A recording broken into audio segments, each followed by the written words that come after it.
Hello everyone, namaskar. So we have a follow-up video to the last video. It's still the same chart from our friend Luke. So thank you very much for being inquisitive. It is very delightful to have someone who has interest, who asks question. So the question is how to judge this first house in terms of yogas. So what we have here is the 11th Lord, the Sun, is here. Then we have Venus, who is the first and the 8th Lord, and we have Mercury, who is the 9th Lord. So especially the 9th Lord going to the first house is creating a Raj Yoga, because the first house is in some extent also a Kendra, is also one of the karma houses, and if a Dharma Lord of the 9th house is going to this place, it creates a Dharma Yoga, Raja Yoga. And basically what this yoga does, it will help you to follow your inspiration in life. So now the question is, to which extent this yoga is becoming manifested, and also to which extent this 11th Lord, which is considered a bad Lord, a bad Lord, how much he is disrupting this yoga. So there is a certain way, and I must give credit for this to Ernst Wilhelm, because I have learned this from his course. It is, by the way, if anyone is curious, it is here, astrologyvideos.com. If we see the courses, like these first two, they are free for everyone to watch, and there's already a lot of great information. And then all the other courses, there is a subscription, it's subscription based. I believe subscription is like $30 or $40 a month, which is really affordable for the value you get, the content you get. So this particular course is this Parashara formula for yoga judgment. So what Ernst Wilhelm is teaching there is that we can mathematically ascertain what is the strengths of the planets. So there will be two types of strengths. That is, one strength will express how much the planet has a potential to give good, and how much the planet will have potential to give bad. So there will be two numbers we get, and then we get. So we have to see this 9th Lord Mercury, how much he has potential to withstand the how can say the distracting influence of the 11th Lord. So 11th Lord, just to say, we say it's a bad Lord, but in the sense it is 11th house is about society, about recognition in society, about maybe a degree that you have to do. But the 9th Lord is about following your inspiration, your what you are born for, and follow these type of things. So if the 11th Lord interferes into the activities of the 9th Lord, that means that instead of following your inspiration, you will rather give value to the opinion of society. You will rather spend your time to look for a degree instead of following your inspiration. So in this sense it is a bad Lord, because it is taking away time, it's taking away attention from following your inspiration. So how much it happens that we have to mathematically ascertain. So now let's have a look at the Mercury. So just I will write it out for you here on a empty paper. So we have to see the Ucha Bala and the Cheshta Bala of the planet. So Ucha Bala, that is how close is the planet to exaltation, and Cheshta Bala is how close the planet is to Earth. So Cheshta Bala, Cheshta, that means something like try, to actually to be inclined to help, to be actually being active. Cheshta I know I was living for some years in Orissa, so I know some Oriya, and Cheshta in Oriya language means to try. So it's like the how much the planet is actually willing to do stuff, that we can see from the Cheshta Bala. And Ucha Bala is how close the planet is to the exaltation, and an exalted planet is very productive, is very effective, and debilitated planet is not effective at all. So we can see how much is the planet effective and how much he's willing to do. So for these two numbers, they will derive the Ishta. Ishta is like the positive possibility of the planet. So if you go to the strengths here, bar graphs, Uchabala is not shown here, so that we would have to calculate from degrees. The exaltation, deep exaltation point of Mercury,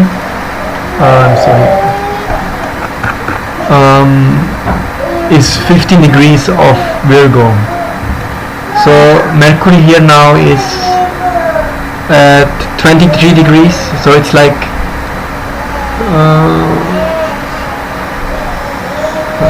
18, it's like 38 degrees away from exaltation point, so that we can calculate. But if we see here strengths, Cheshta Bala of Mercury is 30, it's like only half. 60 is full, 100%, 30 is half, 79.4. And then we have to Ucha Bala plus Cheshta Bala divided into 2 will give the Ishta. And luckily this software does the Ishta. So the Ishta of Mercury is 38.24. So we can write it down here. For Mercury, Ishta is 28, sorry, bad memory, 38.24, 38.24, so this is the Ishta. Then we have to know the Dikbala. So Dikbala is a directional strength.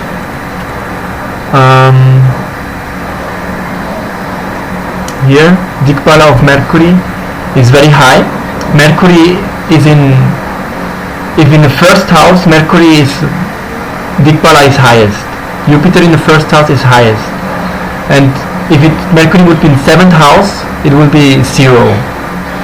So since it is in the first house, very close to the Lagna, the Dikbala is very high.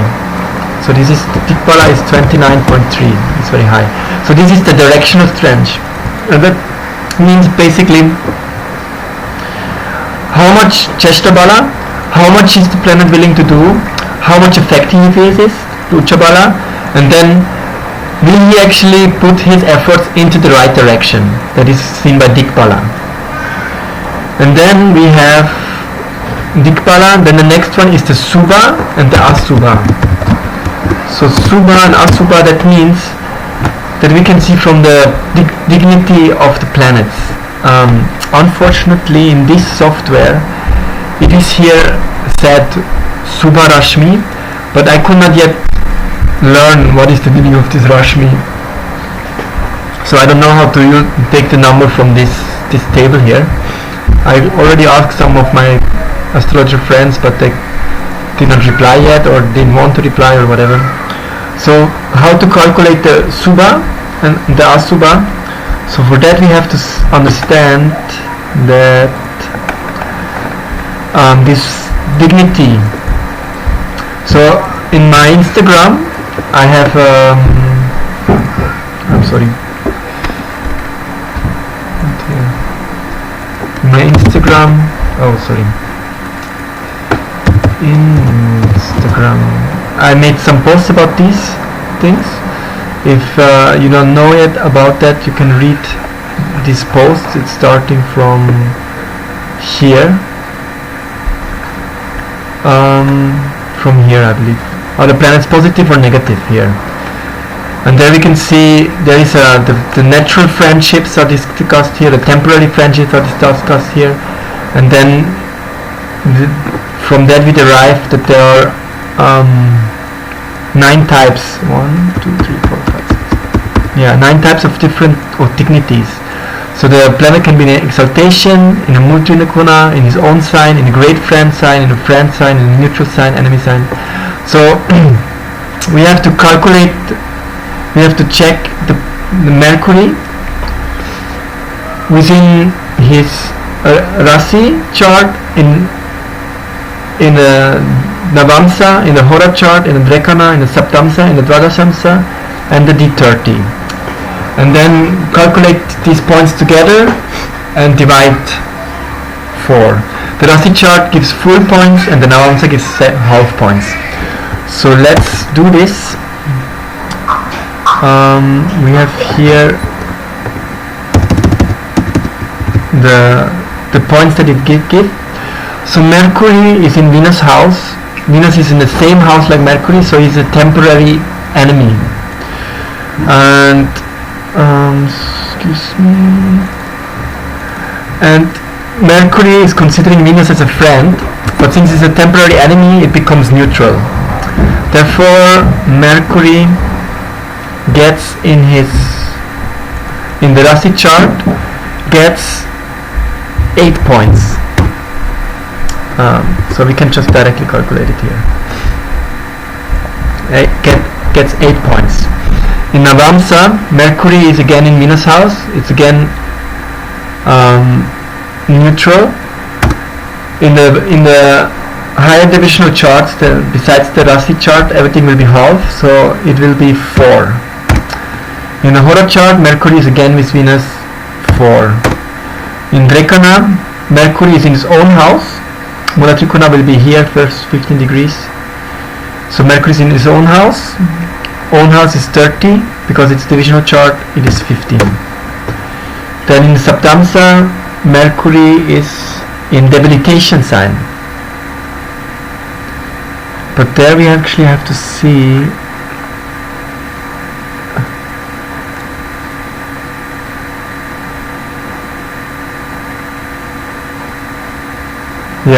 Mercury is in debilitation sign. That shows that Mercury has 0, so no need to add anything in Saptamsa. Here Mercury again in own house, 15 points. And then in the D12, Mercury is in a moon sign. Moon is a temporary friend, because they're just Moon is in the 12th house for Mercury, so therefore Moon is a temporary friend, and Mercury is considering Moon as an enemy. So since it's a temporary friend, it becomes neutral. Neutral is again 4 points. So we divide and then we have to divide it into 4. And that gives a 12.15 points of Subha. 12.15 Subha for Mercury. Dikbala we have this much, Ishta we have this much. So from and that means that Kashta is 60 minus this one. That means 21.76 if I'm not mistaken. And then the antidic, I don't know what this is called exactly, but antidic will be 0.7, and the Asubha will be 47.5. So basically what we're doing here is we see how much effective is the planet, how much he's willing to do, that will be together becomes the Ishta. Then how much the planet is actually directing his capability and willingness to the right direction, that we see from the Dik, and then how much inclined to do good and bad we can see from here, because dignity will show whether the planet will give good results or bad results. Alright,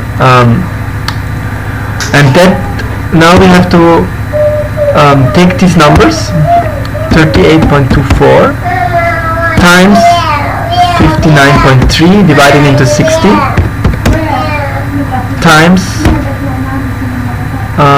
12.5 divided into 60.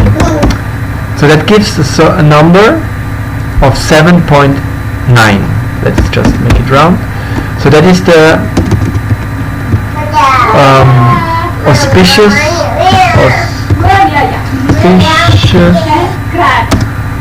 potential. To see the inauspicious potential, we just take the other numbers, 21.76 times 0.7 divided into 60 times 47.5 divided into 60. And that gives an Asubha, an inauspicious potential of 0.2. So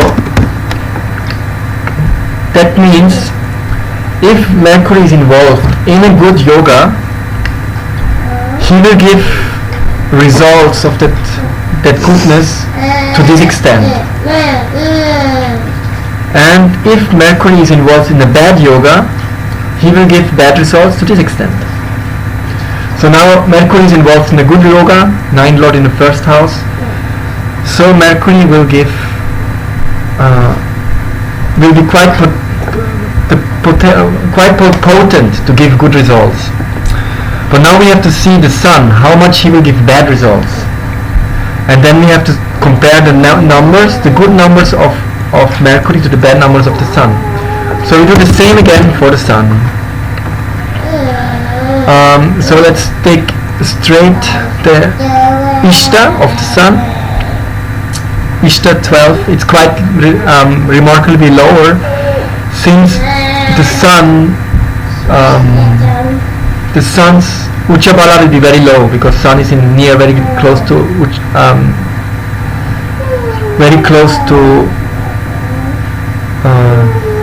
very close to debilitation, so the Uchabala will be very low. The Sun will be very ineffective to do good. Cheshtabala is not very high, it's below average. So therefore we can expect that the Ishta will be quite bad, quite low, and the Kashta quite high. So for the Sun, let's write it down here. Sun, Ishta, sorry, Kashta,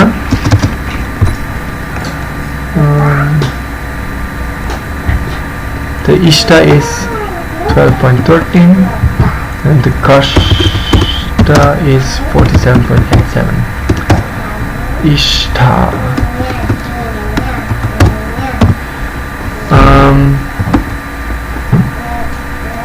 Okay. Then we can take the Dikpala will be very low for the Sun, because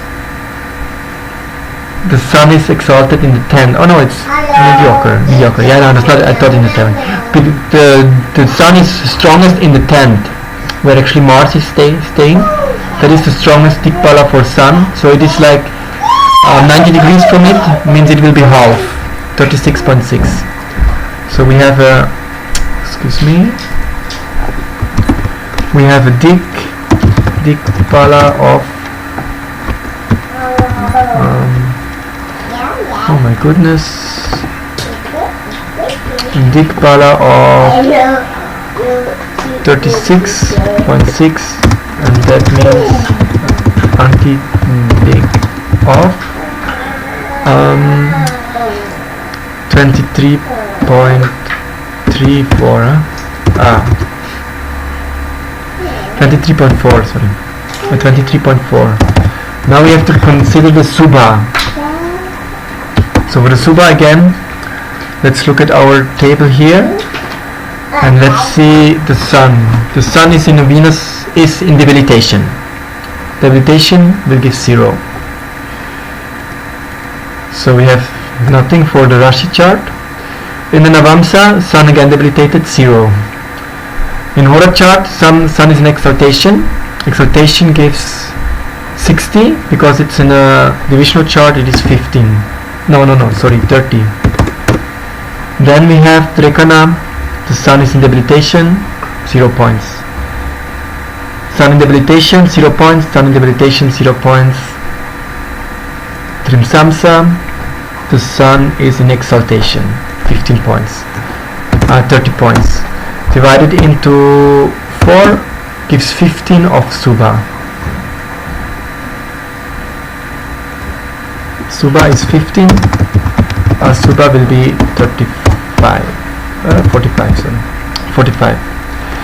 So now we can calculate the positive potential and the negative potential of these two of the Sun. So we take the Kashta times the Dikbala divided into 60 times the Subha divided into 60. That will give a positive of 1. Let's say 85. So my goodness, such a mess. 85 here, and an Asubha, and let's just do like this.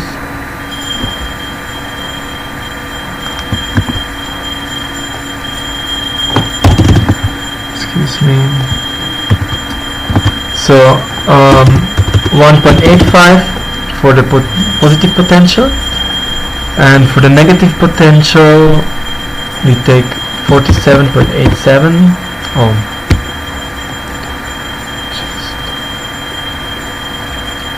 47.87 times 23.4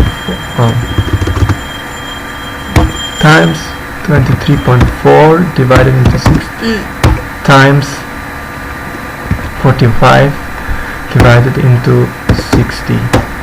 That gives a negative point of let's say 14, almost 14. Inauspicious potential of 14.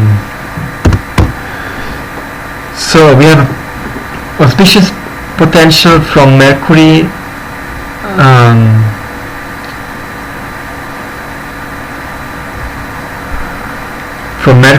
of 7.9, and inauspicious potential of the 11th Lord, Mercury 9 Lord, as auspicious. So we have an auspicious potential of the 9th Lord creating yoga of 7.9, and we have the Sun, the 11th Lord, has the potential to disrupt this by 14 points, which is almost double. That means the ability to follow one's inspiration will be very much hampered by the 11th house significations strongly. So more or less the inspirations cannot go through because of considerations of what people will say, considerations of these type of considerations, however. So now let's say, okay, Venus is also here, sitting here. So what Venus does? Venus is the first Lord, Venus is the 8th Lord. As a first Lord, he is also actually able to create yoga, and he is actually able to help Mercury. So let's see how much auspiciousness Venus can bring to this whole thing. Maybe he is able to neutralize the inauspiciousness of the Sun. So let's see. Let's do it for Venus.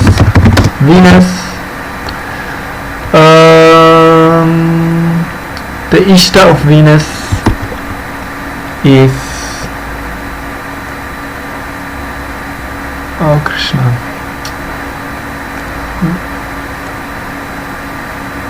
Is 8, and the Kashta of Venus is 52. Ishta will be very low because the Uchabala is very low, because Venus is quite close to its debilitation point. Therefore it is expected the Kashta is low. Then let's check about the Dikbala. Venus in the first house. I believe Venus is Dikbala is in the 4th. like the moon also. So let's check the Dikbala. It must be around 30 something. Or Venus is in the 7th. No, Venus is in the 4th. Bar graphs here. Dikbala of Venus 28.3. Excuse me. Dikbala is 28.3. Then we have the anti-dik of 31.7. Then we go for the Subha. Let's take again our here. Let's see, Venus in the 1st house. Venus is in Libra, and here we can see Venus gives the result of being in a Muni Trikona in the 1st half of Libra, and the result of being in her own Rasi in the 2nd half. So since Venus is in 16 degrees, it's in the 2nd half of Libra, that means Venus is to be considered in her own Rashi. Therefore,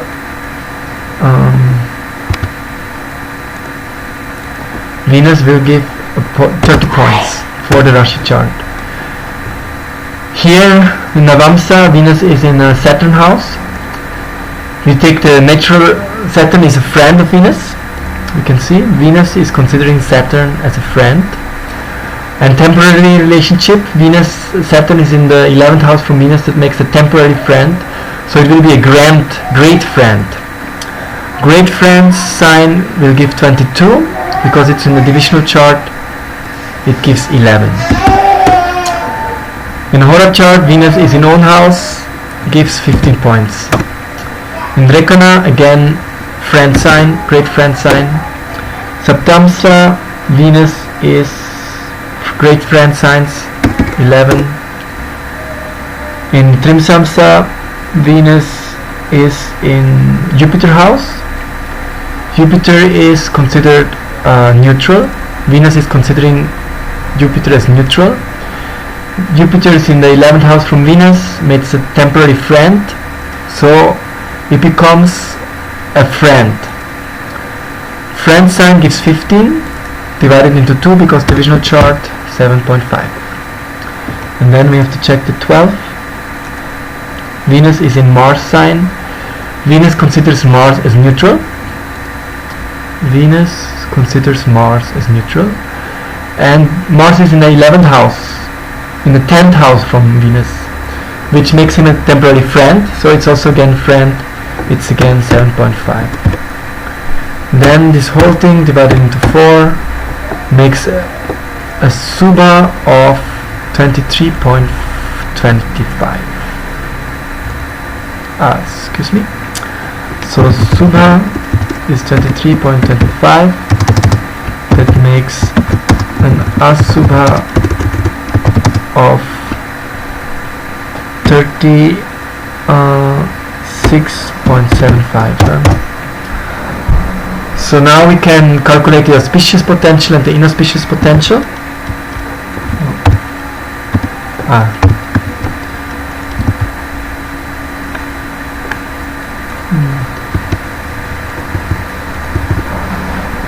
So the auspicious potential will be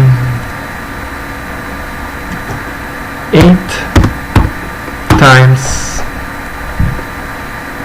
28.3 divided by 60 times 23.25 divided into 60 makes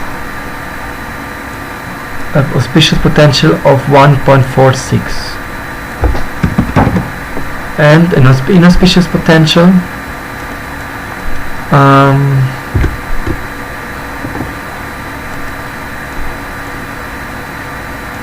52 times 31.7 divided into 60 times times 36.75. Oh, that is the point. Divided into 60. Oh, sorry.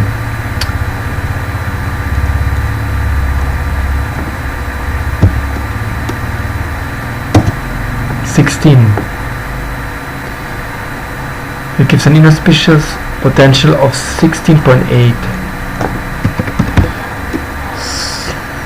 Oh, my keyboard is not working. 16.8. Okay. So Venus is able to help only by 1.46 points, which will not be enough to nullify the distracting influence of the 11th Lord Sun. So therefore we can more or less say the native will be not able to follow his inspirations, but will be rather drawn to considerations of society. Yeah, that's it. Okay, another thing I wanted to mention regarding this is that last time I mentioned about this here, dharma, artha, kama and moksha, which are like religiosity, the path of economic development, then fulfilling one's desire, and liberation. And generally spoken, in Hinduism, people are meant to follow the Dharma, and by following the Dharma, they will be blessed and have developed economic development, and by having money they can fulfill the desires, and in the end of the life they will get liberation. So usually that is considered the Hindu way of life, something like that. But and in the astrological considerations, we can say that dharma is about following your inspiration. Like if you are inspired to become a musician, if you have a good dharma yoga, you will like not consider what your family says. You will not consider that maybe for the first 10 years you're not successful, you will not have any money. You will not consider that you cannot have an easygoing life with a lot of relaxed holidays, but you will just follow your inspiration and become a musician. So that is in astrological considerations. If you have a karma yoga, you will just run after your desires without considering your finances, without considering taking rest, without considering your inspirations, but you will be just following your desires, and so on in that sense. And moksha in the sense of astrology is not only the liberation in the end of life when you merge into the oneness or stuff like that, but it is like also getting free from material obligations. Freedom, like if you go to holiday, it's a kind of moksha. If you go to prison and you are free from the world, it's a kind of moksha. So therefore the 12th house is the house of moksha, is also the house of imprisonment, where you're free from all worldly obligations and you're just there to think about what you have done. So that is also kind of in astrological term, it's moksha. But if we see it in a spiritual way,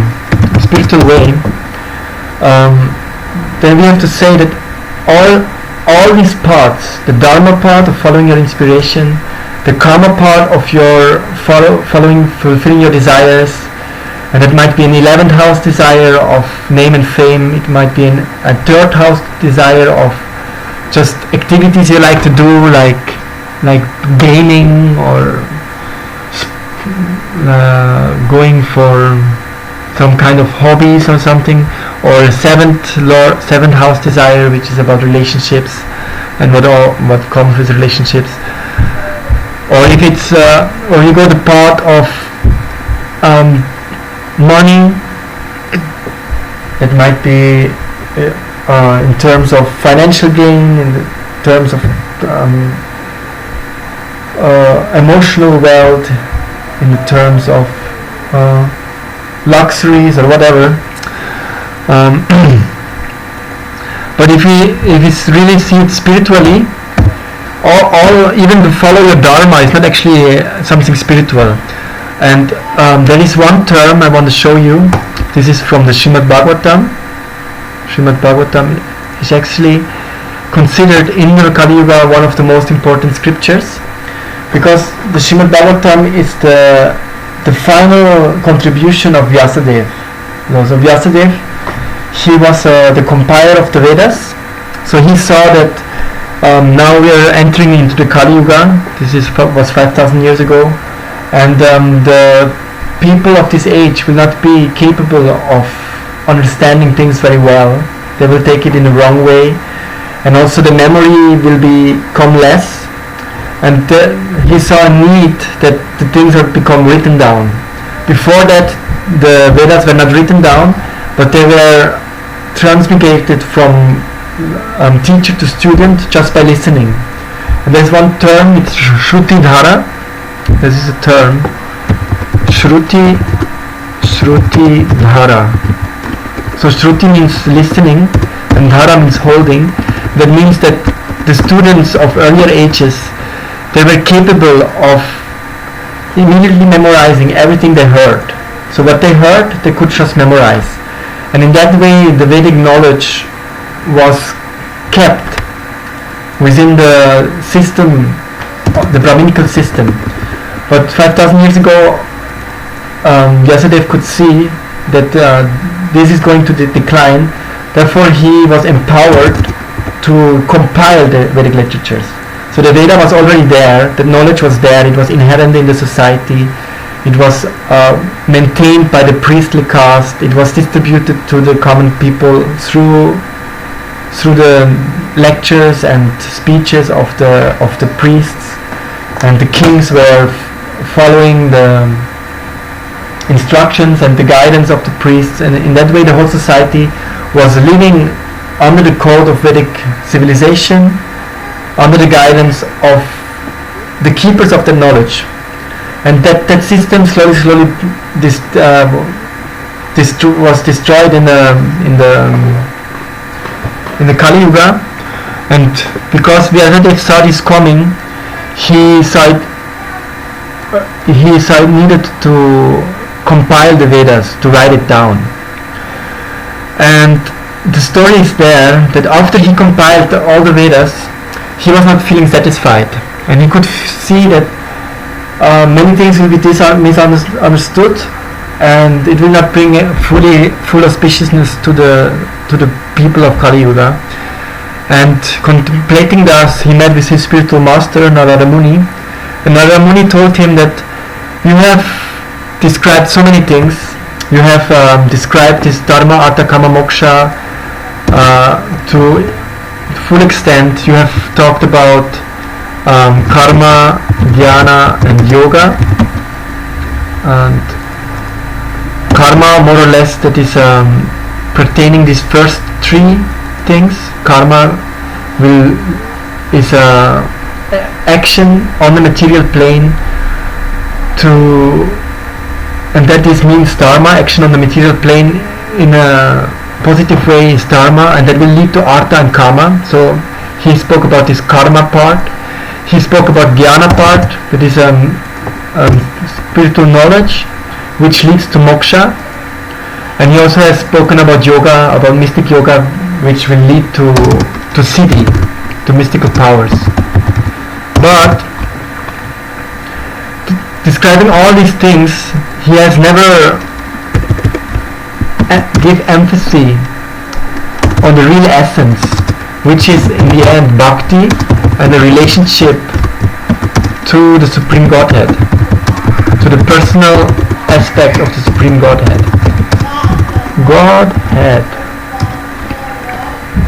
And since he didn't do this in the Vedic scriptures, he felt incomplete and he felt unsatisfied.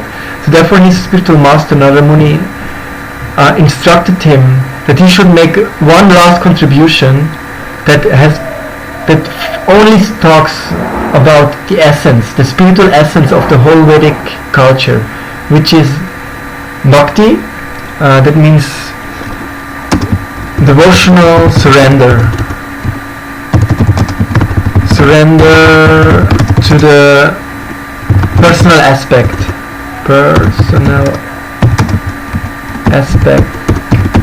of God, and that he has done in this Srimad Bhagavatam.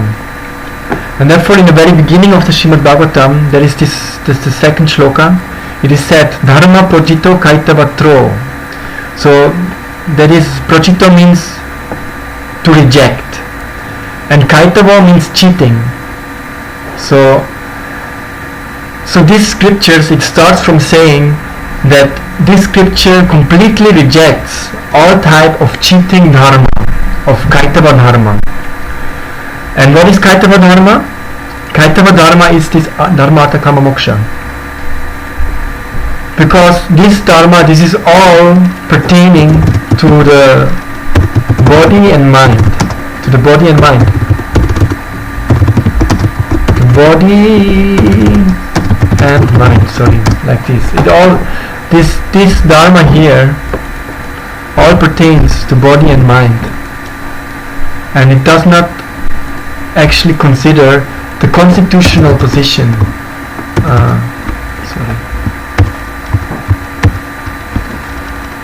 The constitutional position of the soul,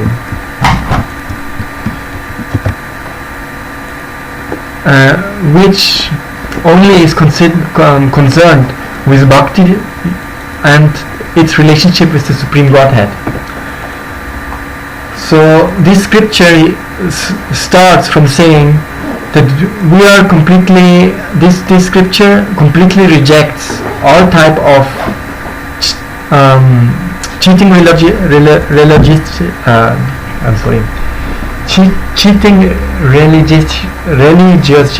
Oh my goodness. Should I say it? Cheating religion, which is dharma artha kama moksha, and only focuses on this constitutional position. And doing so, the Srimad Bhagavatam actually follows up to the Bhagavad Gita. Srimad Bhagavatam, sorry, I'm a bit tired actually. So Srimad Bhagavatam follows up to the Bhagavad Gita,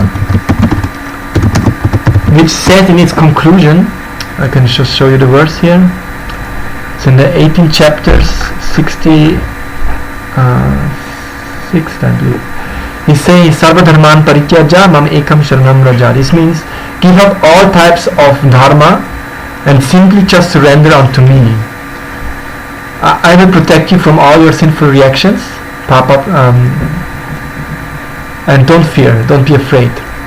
So, where the Bhagavad Gita ends, the Srimad Bhagavatam begins. So the Bhagavad Gita says you should give up all types of religion, all types of dharma. And what it mean with that? All types of body dharma and mind dharma, deha dharma and mana dharma, which is about karma and jnana and yoga, which is about dharma artha kama moksha in this sense we have discussed. And you should fully surrender unto me. To whom? To the Supreme Godhead. This is Krishna who is speaking that. And then the Srimad Bhagavatam comes in and says, oh, we are talking now only about bhakti and only about knowing the supreme truth, and we are completely rejecting this dharma artha kama moksha. So why I'm saying this is that now in this chart we can see that dharma yogas are not there, and there is rather a strong karma yoga. Rather it is the 7th lord, the 11th lord goes to the first house, rather gives a stronger karma yoga than a dharma yoga. But this is not actually hampering any spirituality.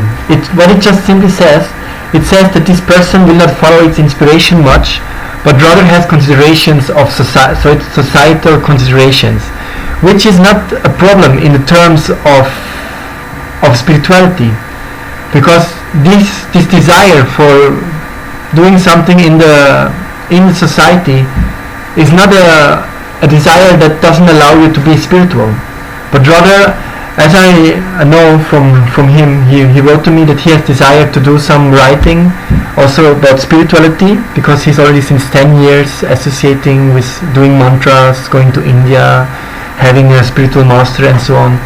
And he wants to write and bring this to society. So this desire is not coming from a Dharma yoga, which is coming from inspiration, but it is still can be spiritual. It can be spiritualized. So this is therefore I'm saying that to have no Dharma yoga does not say that you cannot become a spiritual person and you can bring your life to spiritual perfection. Because even if you have karma yogas, these karma yogas can be used in the service of your spirituality. Yeah. So I hope this was reasonable, makes sense. If not, I can make a follow-up video on that also. So please let me know in the comments if you have any questions, any doubts regarding this. And thanks for listening and have a wonderful day.